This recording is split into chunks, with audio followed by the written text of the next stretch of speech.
เออนอนกันจังได้นี่นอนกันจะคน4คนโดย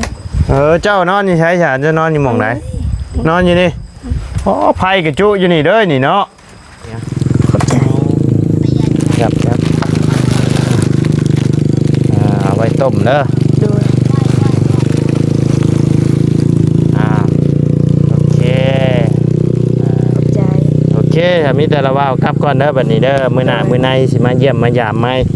จื้อละว่าวเด้อมาบัดนี้เด้อ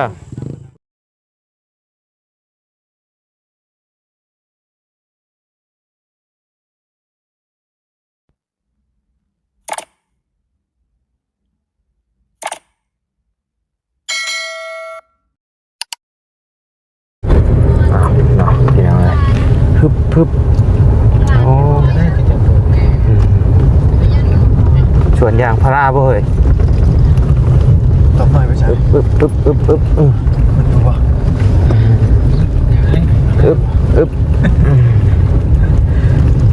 เนาะพี่น้องก็เปิดคลิปเปิดภาพมาตอนนี้ก็เข้ามาอีกหมู่บ้านหนึ่งเนาะพอดีว่าทางบ่าวบุญคงเพิ่นพาเข้ามาเนาะพี่น้องเลยเข้ามาอีกเส้นทางใหม่พี่น้องเลยมากัน4คนพี่น้องเลยบ่าวบุญบ่าวตูนบ่าวบุญคงพี่น้องเลยกับบ่าวไล่เนาะ4คนบุกหมู่บ้านใหม่ก่อนพี่น้องเลยยังไงเพื่อนบอกก่อนอื่นกลับทักทายสบายดีเด้อเนาะพ่อแม่พี่น้อง FC เบิร์ดจุกุสุคนเนาะบอกว่าอยู่ในและต่างประเทศก็ยินดีต้อนรับเข้าสู่ซ่องมาไล่คือเก่าพี่น้องเลยยามนี่เพิ่นบ่ได้กรีดยางว่ามันคงกรีดบ่ยามเนี่ยแต่ยามได้จะเพิ่นที่เพิ่นบ่ได้กรีดนะโอ้ยสบายดีสบายเดือน5บ่ยามใบมันหล่นบ่แม่นยังอีกไกลบ่ว่ามันคงบ่ไกลปานใดประมาณอยู่หลักนึงมีจักหมู่บ้านเข้าไปนี่4หมู่บ้าน4หมู่บ้านโอ้มีชื่อบ้านว่าจังได๋เนี่ยบ้านกระลุกบ้านกระแรงบ้านกระดุกบ้านกระแดงกระดุกนอกกระดุกในบ้านกระลุกบ้านกระแรงกระแรงโอ้ส่วนยางไปทางไหนไปใช่หรือไปครัวไปตรงบ่ตรงเลยส่วนเขาเดี๋ยวนะนี่เข้าชวนเนาะคนดูมีส่วนยางโอ้ขี่รถจักรขี่มาอยู่เนาะญาติเลยกล้าเนาะพี่อยู่ดิจักสิมีสัญญาณหรือบ่มีบ่บางบอนจะมีบางบอนมีผู้ชงจะมีฝนตกนี่เขาเรื่องอยู่ได้เนาะโดนมืดนิดหน่อยมืดเนี่ยปันได้เพราะว่าดินมันแข็งนะดินมันแน่นมีแต่ส่วนยางเนาะส่วนไหนเนาะของคนลาวบ่นี่ของเวียดเหรอยากเลยของคนลาวจะเป็นคนลาวเหรอโดยเวียดคนจีนแม่นน่าไม่วิกคันเวียดนี่ยางพาราเนาะโดยคันคนลาวเฮาจะกล้วยคนลาวเฮานี่ก็มีแต่มาคนลาวเฮาก็มาแต่มาตัดหญ้าได้น่ะมาตัดหญ้าให้เวียดกล้วยนี่กับหมู่บ้านบ่หมู่บ้านอยู่นั่งยี่ดีด้วยลูกนี่2หมู่บ้านตอนนั้นไปไงก่อนมันไปใช่ก่อนก็ได้เนาะไปใช่หรือไปครัวไปครัวเนาะไปครัวเอามาถึงเขานี้ไปเข้าไปแล้วเขาออกพุ่นเลยก็ได้บ่ออกทางนั้นบ่หรือว่ากลับทางเก่าบ่กลับทางเก่าทางนั้นยันไปบ่ได้เนาะบ่ได้คือกันไปออกบ้านกลุกโตเขาเจ้าขายเครื่องขายของอย่างโอ้ผู้ชอดบ้านเก่งจองผู้โดยแม่นแหละโอ้สอดถอดคนเลยทางนี้จะชอดบ้านกระตันบ้านยังบ้านกระตันบ้าน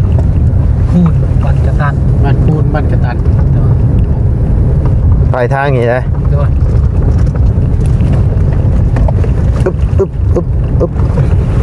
โอ้ข่อยเลยโอ้มีแต่ชวนยางนี่เนาะ วางเป็นอย่าง เนาะ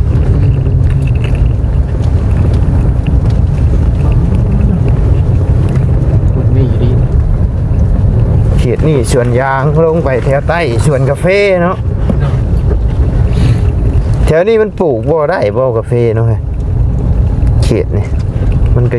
เป็นภูเป็นอย่างคือการอากาศก็คือสิเย็นอยู่นี่โอ้ยายีเด้อต้นแถวนี้เนาะยางพาราโอ้แปลนก็แค่เลยชุบชุบชุบชุบเอาเนาะพี่น้องเดียวทางวาไลกสิไทยเป็นบางช่วงบางตอนให้พ่อแม่พี่น้องได้เบิ่งทุกกันเนาะบรรยากาศในการเดินทางพี่น้องเลย มีหมด เอาพี่น้องกากระบาดได้บ่ สัญญาณซิมกับยังบ่มี เอ สัญญาณโทรนี่แล้วเลย แม่น เพิ่นอยู่จังไหนเนาะเฮ้ยเนาะอยู่ทางนี้เนาะอยู่แบบ เจ้าเคยอยู่นะ โอ้มันงามดีนี่ไง เนาะต่อมาบ่ได้ก็ฝากขอความเสียงไว้ด้วยพี่น้องเด้อ โดย ไปแล้วนี่ อ้าวหมองนี่ มีสัญญาณ เทคอนกรีตเฮ้ย ตามขึ้นเลย เทนขึ้นมาได้ครับ แหลกเข้าไป ปึ๊บปึ๊บ สัญญาณ เนาะ ก็ได้สัญญาณโทรสิ มีบ่สัญญาณ สัญญาณโทรมีบ่ ก็ยังบ่ได้อยู่ขึ้นมา ใครอยู่เฉยเนาะ ลบมันบ่มีกันดิ เนาะเมื่อวานเข้ามาผู้เดียวบ่กล้าเข้ามาแล้วก็เปรียวครับ แบ่งเลยสิ ใช่หรือไปกลัว ไปเลย ตรงเลยบ่ เลย อันนี้เห็นรถคนนั้น คน หาสิพ่อหน้าดิ เนาะหาปลาจ้ะ หาปลาได้เปียกมาอยู่ อ่านไว้ โอ้ชูเนี่ย โอ้เนาะนี่ เป็นเดียว เป็นเหี่ยวลงไปเนาะ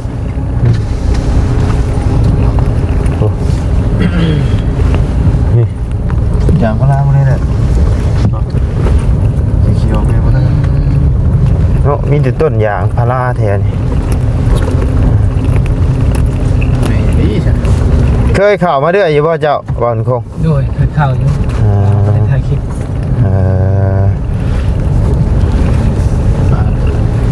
เขาว่าเผาชวนยางบ่ บ่ตอนนั้นเขาชื่อถ้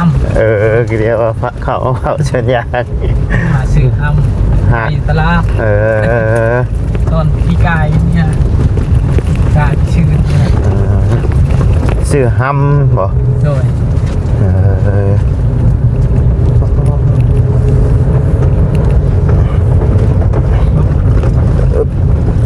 เชื่อเลยนี่เนี่ยก็ยังบ่เห็นอยู่ ฮะ แบ่งบ้านไปดิ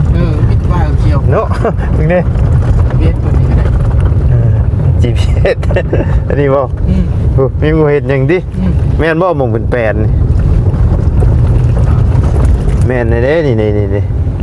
เป็นแปลน คนมาครับจ้างกินยา แม่น แม่บอกว่าบอกแม่ ครับ ยางเข้มยาง กิดยางบ่ไปรุ่น ยางจะเก็บยางมันนั่นแหละเก็บยาง เก็บยางได้ยามมื้อเย็นเนาะเขากรีดนี่เขากรีดแต่ เก็บตอนเช้า ตอนเช้า2-3 โมงบ่ โดยเป็นแจ้งคุณแล้ว คันกรีดยามมื้อเว้นนี่มันบ่ออกบ่ อ๋อมันห่อนเดียว มันสิแห้งดิ โดยได้ยินเขาเจ้าว่าเนาะเขาบ่เคยคิดคือนั่นยาง เห็นนะบ่บ่บุญนี่เด้นี่เฮ้ยบ่เห็นจ้อย ใช่เฮ้ย โอ้เนาะ มี ดงนี่บ่ มีหัวอีก โดย เคยเข้ามาบอก ไปทางไงนี่ลงตัวนี้บ่ โดย ผมบ่เคยเข้ามาเที่ยว นี่สายไฟไปตามสายไฟนี่นะนี่ สายอินเทอร์เน็ตก็มีอยู่ สายอินเทอร์เน็ตบ่อึ๊บอึ๊บอึ๊บอึ๊บ มันก่อนที่ขึ้นเลยคือ 7 ซอกนะเขาใช้อันนั้นตอนนั้นเอาแกใช้รถ สูง ห้าม เนาะพูดถึง แกจะรู้จักนะ โดย 7 กระสอบ โดย อ๋อจะใส่ในได้ เอาตัวเขากระเจ้าแก้กล้วยตัวนั้นน่ะ นี่หมู่บ้านแม่นบ่นี่ ด้วยแม่นนะ นี่พี่น้องพอแล้วพี่น้องเลย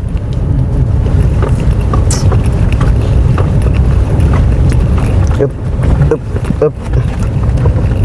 ทางนี้นี่ ตื่นเช้าคือลุงหนวดเราก็จิกล้าเข้ามาอยู่บ่นี่เนาะ พอดีแล้วนี่อึบโอ้ ใส่กระเป๋าเดียวก็เอาเนาะ โหขันรถใหญ่ใครอยู่ ด้วย จักนี่บ่มาแล้วขอดนี่จอดหาหน่อไม้เท่านี่โอ้ไม้งามคักกะดีเนาะปึ๊บโอ้ยังเคยไปได้อยู่บ่ ทางไปใช่ โอ้จีชอนจะไม่เนี่ย เนาะ ถ้าเคยไม่ทั่วชวน ปึ๊บโอ้รถใหญ่ไปได้อยู่เว้ยโอ้โหดแท้โอ้เป็นดุมเป็นบ่ออยู่ปึ๊บปึ๊บ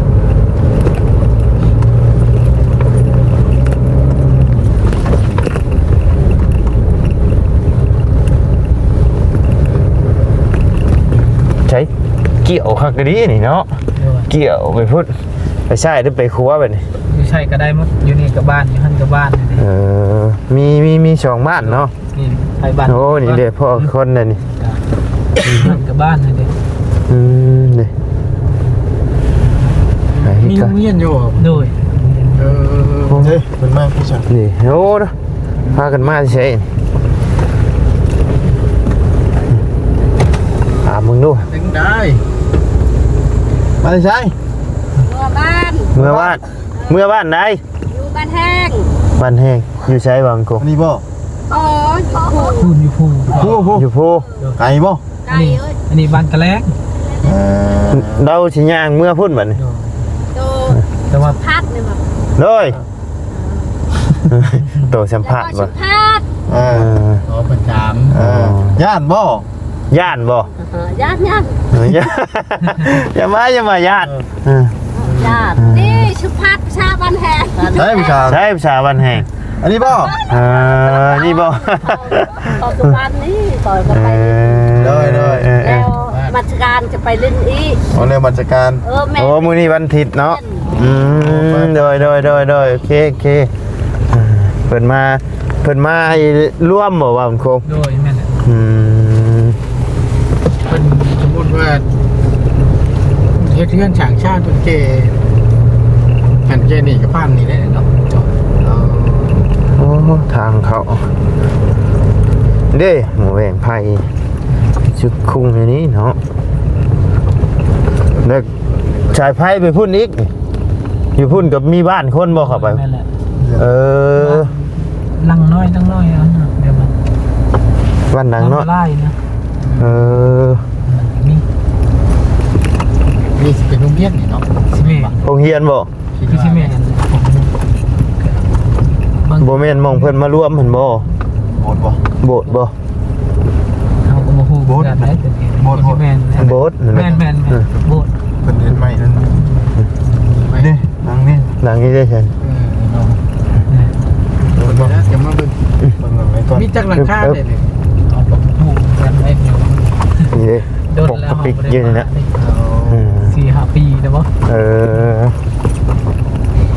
แต่ว่าฮู้หมดนะ อืม เคยมาอยู่ ใช่ ตามรถบ่ นี่เลย ขึ้นไหม เคยเห็นว่า ใช่มีจักหลังคาแทน มีตรุจักนะไปมานี่เนาะเบิ่ง แต่ว่าก็ยังโอเคอยู่เลยว่ามีไฟผ้า แม่นโอ้ปิดกันเริ่มต่อเลยก่อน แหล่เขาที่ เลยเขามีโซจัญญาณ ใช้ บันใช่รักยังเดียวนี่ จอดใช้ว่ามันโค้งไปชุดอยู่ใช้ เล่นบอสโทรศัพท์แค่นี้เนาะ เนาะ ช่างว่าเนี่ย ติดต่อสีบาทพี่น้อง ชุดเด้อบ่ สุ ชุดแล้วนี่แหละ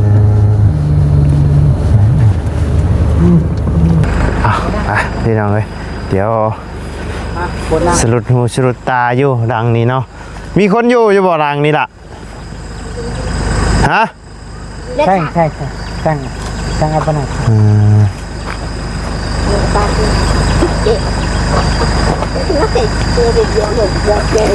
อันนี้ก็เพื่อนคนบ่ฮะมาพี่ อะไรนะ ถามดูว่าผมคง เลิกทางเขา ยืนนี่พี่ก็ได้โอเคหน้าดูมั้ยนะ เออ คือเหล่าเสอิญ ฮะ เหล่าเสอิญสิ สื่อเสอิญเพื่อนเนี่ยเพื่อนเจ้าบ่นี่นะ เพื่อน เพื่อนเจ้าอยู่กันจะคนสี่คนจับไม้ใส่ปากเพื่อนนะ อยู่กันจะคน สี่คนอยู่กับพ่อกับแม่บ่ โดย พ่อและพ่อแม่ไปใช้ใช่ ไปอยู่ ไปอยู่ใช้ อยู่บ้าน อยู่บ้าน นั่น นี่เป็นเฮือนเจ้าบ่นี่นะ โดย ไปพาเราบ่าวเข้าไปเบิ่งหน่อยไปเป็นอะไรสภาพเฮือนชานเนาะ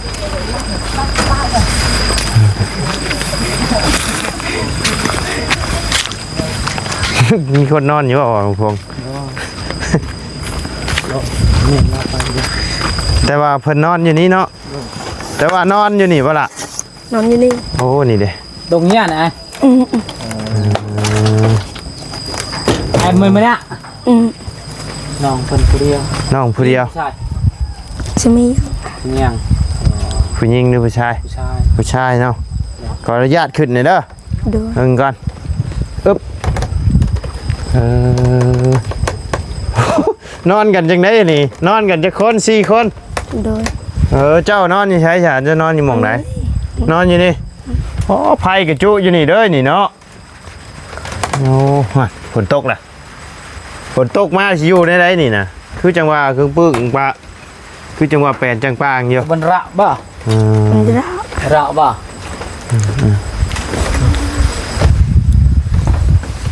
นั่งลงครับ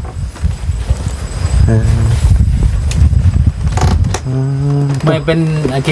ลูกกกเลยบ่ลูกกก ให้บ่าวมันคงเป็นไอ้ลามให้พี่น้องเลย บ่เราก็ว่าได้อยู่ ว่าได้บ่จะพังภาษาลาวฮู้บ่ ใจเต้บันไหนเลี้ยวฮะเลี้ยวฮะเฮียนอยู่บ่ เรียน เฮียนฮอดปอได้ หนึ่ง ปอหนึ่ง มหนึ่ง มหนึ่งโอเค เข้าใจแล้วเนาะ เฮียนมหนึ่งนี่เจ้าไปเฮียนอยู่ใช้ไปเฮียนอยู่นอกคุณบ่ โดย จะนั่งรถยังไป น้องจัก จะนั่งรถจักรไปเฮียนอยู่นอกคุณบ่ โดย ไปเฮียนอยู่บ้านไหน เมืองจันทร์ โอ้ ปอไปบ้านเมืองจันทน์พุ่นเนาะ เพราะเพิ่นเว้าภาษาลาวได้ โอเค เพ โอ ราะ เค ว่า โอเค เราก็เคยเรียนอยู่พุ่นเพราะว่ามีคนลาวหลาย โดยโอเคแต่เนาะถือว่าเป็นหูเนาะ โดย เออ อายุจักปีครับ บ่ฮู้ โอ้โหบ่ บูฮู้เอาเจะเข้าโรงเรียนเจะใส่อายุจักปีซะ ฮู้ บูฮู้คือกัน โดย เจ้าชื่อว่าจังไดเจ้า สะเอิญ เฉเอิญบ่ชื่ออายุเนาะ ครับประมาณอยู่10ช่องนี่ปะเนาะ ประมาณนั้น10ช่อง 12 13พุ่นได้เพราะว่าเด็กน้อยอยู่เขตนี้เพิ่น แม่น อาจจะแบบว่า ขาดสารอาหารบอกง่ายๆซะ ๆโดย และไข่กระจุอยู่นี่เลยนอนอยู่นี่เลยนี่เนาะโอ้ เพื่อนครัวกับ เพื่อนครัวก็อยู่นี่ อยู่นี่เลย แต่ชวนนายเพิ่นสิจุอยู่เทิงเนาะเขตนี่เนาะ โดย คือบ่จุอยู่ในตารางผมบ่ย่านไผใหม่บ่นอนยามมื้อคืน ญาติ ย่าน ฝนตก อ๋อฝนตกนะย่าน บ่ประมาณว่าเพิ่นว่าอันน่ะจุอยู่ตารางเพิ่นตกเพิ่นบ่มีบอลสิดังไผหั่นนะ เอาบัดยามมันตกแล้วเฮาก็ย้ายขึ้นมานี้ โดย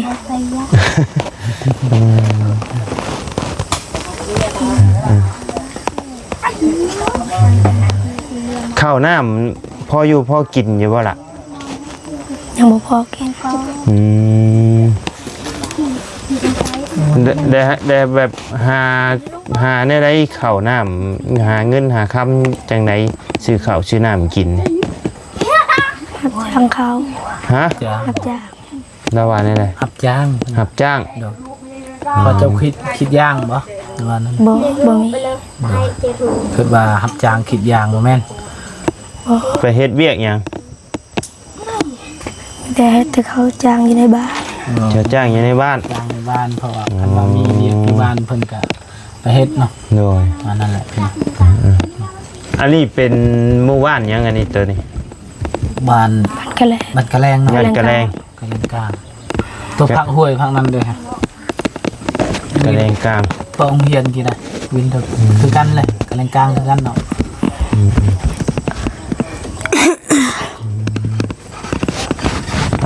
โอเคซะเนาะน้องเพิ่นเว้าบ่ค่อยเก่งปานใดเนาะย่านบ่เห็นชุมระว่าวมานี่ย่านบ่ กล้าบ่ ก็ เฮ็ดเถอะ ฮะ ก็ เกือบเพิ่นก็เพิ่นก็กันเนาะ เพิ่นย่านบ่ ตะเกย เพิ่นว่าบ่เคย บ่เคยเนาะ แบบว่าบ่เคยเคยบ่เนาะเปิดสัมผัสป่ะนะครับพอด เค ม ยแต่ เคยแต่น้ำ ไปสัมภาษณ์ปกันนะสัมภาษณ์เปิดสังเกตวิลกี้ เออ ให้ปาก ไผมาร อบหน้าหมด ผู้ได้ฮู้จัก บอลี่ เบาลี่ นี่ อ๋อ ก็ทีมงานเดียวกันนี่แหละ น้อย บ่นี่ ทีมงานเดียวกันกับระบ่าวนั่นแหละระบ่าวชื่อเบาไล่เด้อนี่บ่าวบุญคง ดมุกเป็นคง อืม นายคือวินนายทับ อืม อะไรน้อยแน่ ให้ เหมือนกันเนาะ ให้ทั้งว่าบุญคงนี่พาเข้ามาพี่น้องเพราะว่าเป็นพื้นที่ที่เพิ่นฮู้จักเนาะ โดย เขตของบ่อยง่ายก็ทินเพิ่นนะ โดย กินข้าวกินน้ำกันยังชา กับปลา กับปลาเขตนี่หาปลาง่ายอยู่ดอกเขตนี่เนาะปลาเนาะ ใส่มองเนาะ หาอยู่หากินสะดวกสบายอยู่ดอกมีหนูลายบ่หนู บลายบันได บ่ลายเนาะ ด้วย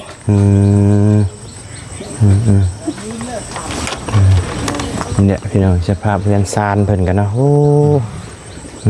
หมองอยู่หมองนอนหมองเศร้าไปสะปะลงมาปะเดี๋ยวเอามีให้น้องเป็นไปต้มก่อนพี่น้อง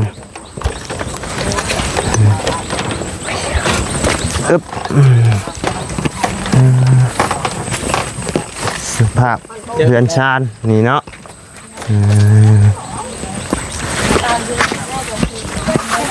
เถอะลายแท้นี่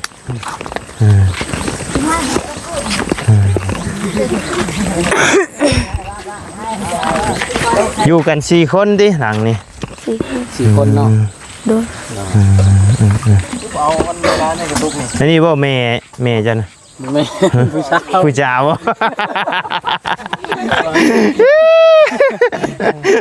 ขอโทษโอ้ยเนาะขอโทษบ่ค่อยเบิ่งไกลๆนะค่อยป้ามาพี่มาโอ้สบายดีล่ะ สบายดี ในหมู่บ้านมีบ่าวบ่นี่คนเดียวบ่ใช่มั้ย ไม่ใช่เนาะ เนาะเวลาไปเฮียนนี่เจ้าขับรถไปเองบ่ บอกเขาไปส่ง ไผไปชงพ่อบ่ พี่น้องพ่อ ฮะ พี่น้อง พี่น้อง ด้วย เจ้าเว้าดังๆเด้อย่านเพิ่นบ่ได้ยิน FC เพิ่นบ่ได้ยินนะ ด้วย เวลาไปเฮียนพ่อแม่ให้แต่เอาให้เงินไปจักพันไปเฮียน 20,000 20,000บ่ ด้วย เพิ่นให้มื้อละ20,000บ่ ด้วย โอ้ก็ถือว่าโอเคอยู่ได้เนาะเอาเดียวแล้วบ่าวก็บ่มีหยังมาฝากมื้อนี้พอดีอันมาเฮือนบ่าวบุญคงแล้วบ่าวบุญคงชวนเข้ามาหมู่บ้านใหม่เนาะพี่น้องก็ได้ชื่อมีและติดรถติดรางมาเนาะพอได้ให้ทั้งน้องๆเพื่อพ่อเนาะพี่น้องเอ้ยแล้วบ่มีถุงใหญ่ซ้ํอันนี้อ่ะ ขอบใจ ครับเอาไว้ต้มเด้อ ด้วย โอ เคถ้ามีแต่ละว่าวกลับก่อนเด้อบัดนี้เด้อมื้อหน้ามื้อในสิมาเยี่ยมมายามไหมจื้อละว่าวเด้อมาบัดนี้เด้อบ่ย่านเด้อ โดย โอเคมาละว่าวขอไม้นะไปโอเคสบายพี่น้องเลยสำหรับคลิปนี้ก็ทางบ่ไลก็สิได้ขอจบคลิปปิดคลิปลงไปเพียงสำนี้ก่อนพี่น้องเลยอันนี้เป็นโบสถ์เนาะพี่น้องนี่เป็นโบสถ์ไป้าชาพี่น้องเลยสำหรับคลิปนี้ดำลาแล้วพี่น้องเลยแดดแห้งเนาะไปสบายดีเด้อเนาะ